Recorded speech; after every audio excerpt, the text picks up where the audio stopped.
जी हाँ दोस्तों, मैं आज आपको एक ऐसे शख्स के बारे में बता रहा हूँ जिसने गरीबी को झकझोर दिया दोस्तों। जी हाँ, जिस गरीबी के कारण हम विद्यार्थियों का कमर टूट जाता है, हमें पसीने छूटने लगता है, हमारा आत्मविश्वास कमज़ोर पड़ जाता है, हम अपने परिश्रम को कम कर देते हैं। उस गरीबी ने एक ऐसे इंसान को सितारा बना दिया जिसका नाम आप सुनेंगे तो आप आश्चर्यचकित हो जाएंगे। और उन महान शख्सियत का नाम है हलधर नाग। आज मैं आपको हलधर नाग के बारे में चर्चा करने जा रहा हूँ, बताने जा रहा हूँ दोस्तों, क्योंकि यह एक ऐसा महान आत्मा है जो मैट्रिक पास भी नहीं है दोस्तों, है ना। बड़े ही गौरव की बात, बड़े ही आश्चर्य की बात, जिसने अपने जीवन में मात्र तीसरी कक्षा तक पढ़ाई की और वैसे व्यक्ति का किताब महाकाव्य हो जाए, वैसे व्यक्ति की लेखनी में इतने सृजन शक्ति अपार हो जाए कि वह पुस्तक आम जनमानस से निकलकर अपनी दूरी, इतनी लंबी दूरी तय कर ले कि वह यूनिवर्सिटी तक पहुंच जाए। जी हाँ दोस्तों, यह हलधर नाग एक ऐसे ही महान आत्मा का नाम है, महान लेखक का नाम है, महान कवि का नाम है, जो अपनी लोक भाषा में, क्षेत्रीय भाषा में साहित्य का सृजन किया, साहित्य की रचना की और इतनी कविताएं लिखे जिनकी कविताओं में इतनी ग्रामीण परिवेश की चर्चा होती थी, मंथन होता था, चिंतन होता था। उसके इर्द गिर्द, ग्रामीण परिवेश के इर्द गिर्द उनकी कविता घूमती रहती थी। उनके कविता ग्रामीण परिवेश के परिधि में घूमते रहता था और वो कविता घूमते घूमते आदमी के मन मस्तिष्क से गुजरते हुए विद्वान के मन मस्तिष्क तक पहुंचा और इतने दूरी तक का सफर किया। तो हैरान करने वाली बात है कि उतना ही नहीं, यह यूनिवर्सिटी में पहुंचकर इनकी कविताओं पर शोध होने लगा, पीएचडी होने लगा, जो शख्स मैट्रिक पास भी नहीं है दोस्तों।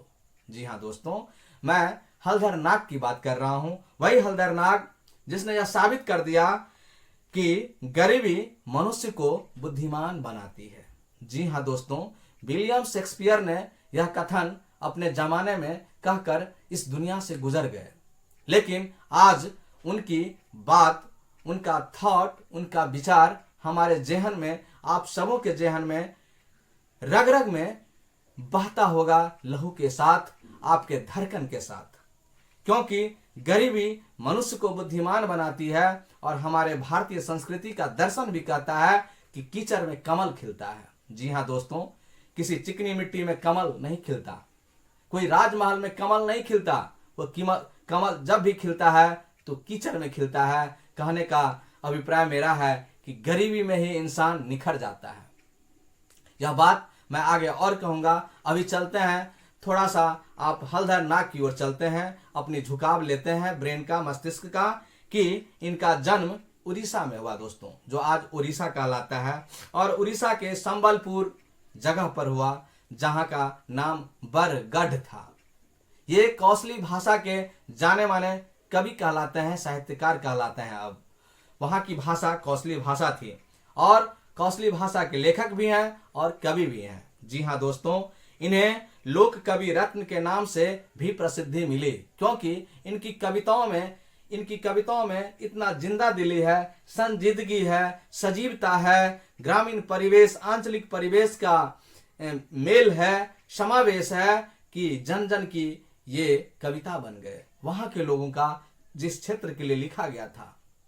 और बाद में दिनेश कुमार नाम का व्यक्ति, प्रोफेसर, अनुवादक ने इन्हें दूसरी अन्य भाषाओं में भी अनुवाद किया। जी हाँ दोस्तों, आपको ये बता दूं कि ये लोक कवि रत्न के नाम से इसलिए प्रसिद्ध हो गए क्योंकि लोगों के जुबान पर हनुमान चालीसा की तरह, रामचरितमानस से लिया गया हनुमान चालीसा की तरह लोगों के जुबान पर इनकी कविताएं आ गए। जी हाँ दोस्तों, सारी कविताएं और 20 महाकाव्य इन्होंने लिखा, जो इस शख्स को याद है, कंठस्थ है दोस्तों। जी हाँ, लोलाग्र कहिए, उदाग्र नहीं, लोलाग्र है, कंठस्थ है। उन्हें स्मरण में है।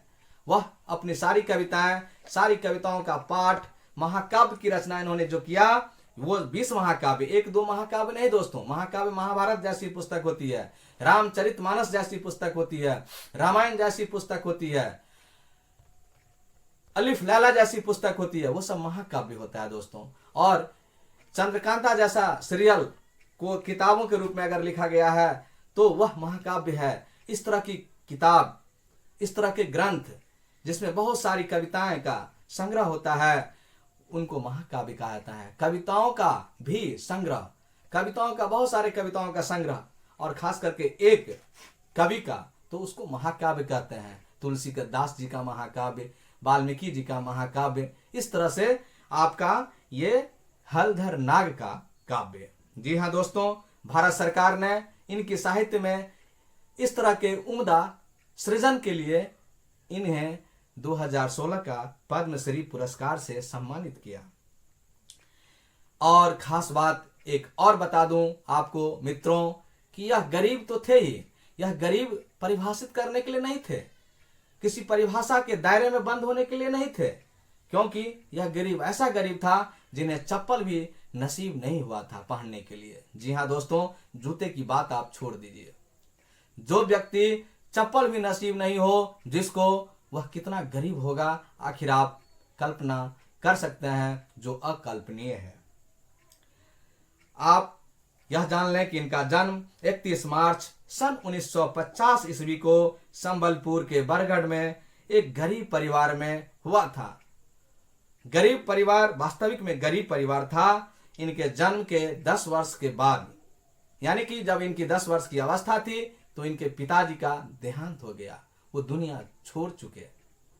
और अपने पिता के देहांत के बाद मजबूरी में इन्होंने 3री कक्षा तक की पढ़ाई के बाद स्कूल शिक्षा से दूर हो गए, नहीं पढ़ पाए और स्कूल छोड़ना पड़ा। यह इनकी मजबूरी थी, गरीबी थी कह सकते हैं। और इस गरीबी के कारण इन्होंने फिर मिठाई की दुकान पर बर्तन धोना भी चुना, या कहिए कि गरीबी ने इसे मिठाई के दुकान पर बर्तन धोने के लिए विवश किया।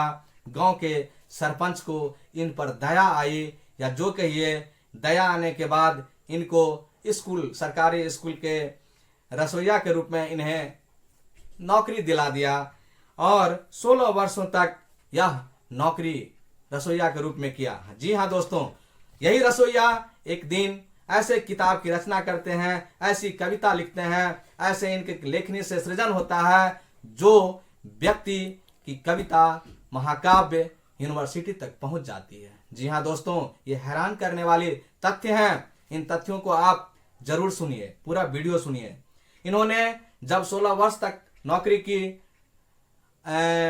सरकारी स्कूल में रसोइया की, आप समझ सकते हैं कितनी कम भत्ता मिलता है उनको, कितना कम वेतन मिलता है, जीने के लिए वेतन मिलता है। उस समय तो और कम वेतन होगा, 2016 की बात है। इनको जब यह पेशा के साथ साथ इन्होंने और क्या किया, इन्होंने कर्ज लिया कहीं से, 1000 रुपया का ऋण लिया। और जब देखा कि गांव में 1000 स्कूल खुल गए हैं या बहुत सारे स्कूल हो गए हैं, तो बहुत सारे स्कूल में बच्चे हैं, तो उन्हें स्टेशनरी के सामान की आवश्यकता होगी, उन्हें पेंसिल की, कलम की, कॉपी की जरूरत पड़ेगी, किताब की जरूरत पड़ेगी। तो उन्होंने जरूरत वाले चीजों के लिए एक अपना छोटा सा लकड़ी का दुकान खोल लिया और यह दुकान भी चलाने लगे। इतना ही नहीं दोस्तों, उस दुकान पर बैठकर यह आम जनमानस को प्रभावित करने वाले, आम जनमानस के अंतरंग को छूने वाली कविता का सृजन करने लगा।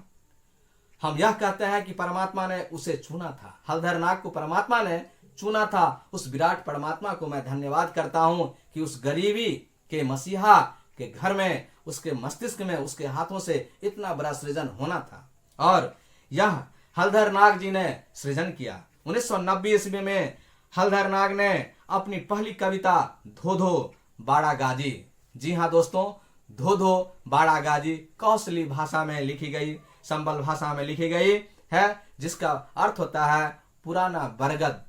जी हाँ दोस्तों, वही बरगद जिस बरगद के नीचे हम जवान हुए हैं, वही बरगद जिस बरगद के नीचे हम खेलते आए हैं, वही बरगद जिस बरगद के नीचे हमारी माँ बहनें पूजा पाठ किया करती है। वही बरगद, जिस बरगद को स्त्रियां करवा चौथ व्रत करके उसमें वो धागा लपेटने का काम करती है, जिसको मौली कहा जाता है। जी हाँ दोस्तों, और यह धोधो बाणगाजी कविता इनकी स्थानीय पत्रिका में प्रकाशित हुई। स्थानीय पत्रिका ने जगह दिया और जगह देने के बाद इनकी कविता जुआ जुआ पर पहुंच गई। पहुंचने के बाद यह कविता आपके राष्ट्रपति भवन तक पहुंचा और राष्ट्रपति ने, भारत सरकार ने इनको पुरस्कार दिया दोस्तों, पद्मश्री पुरस्कार दिया साहित्य का। लोगों को इनकी कविता बहुत ज्यादा पसंद आई दोस्तों। जी हाँ दोस्तों, 2020 ईस्वी में पांडिचेरी में इनकी कविता और रंग लाई, जब हलधर नाग साहब ने पांडिचेरी विश्वविद्यालय में इनकी कविता पहुंची और वहां के जो हिंदी विभाग के एचओडी प्रोफेसर थे जयशंकर बाबू, उन जयशंकर बाबू अपने कुलपति प्रोफेसर गुरमीत सिंह जी के मार्ग निर्देशन में 2 दिवसीय अंतर्राष्ट्रीय जो सम्मेलन आयोजित किए थे, संगोष्ठी आयोजित किए थे, उसमें हिंदी के प्रसिद्ध लेखक और अनुवादक दिनेश कुमार माली संबलपुरी से थे और हिंदी में अनुदित उनकी कविताओं की पुस्तक हलधर नाग की कविताओं का काव्य संसार का विमोचन किया। जी हाँ दोस्तों, इन्हीं की कविताओं का इतने बड़े प्रोफेसर जो नेट निकाले होते हैं, पीएचडी किए होते हैं, डॉक्टर की उपाधि लगी होती है, 10-15 वर्षों का 20 वर्षों का उनको अनुभव होता है कॉलेज में पढ़ाने का अपने बच्चों को, और देश विदेश के प्रतिभागियों द्वारा उनकी कविताओं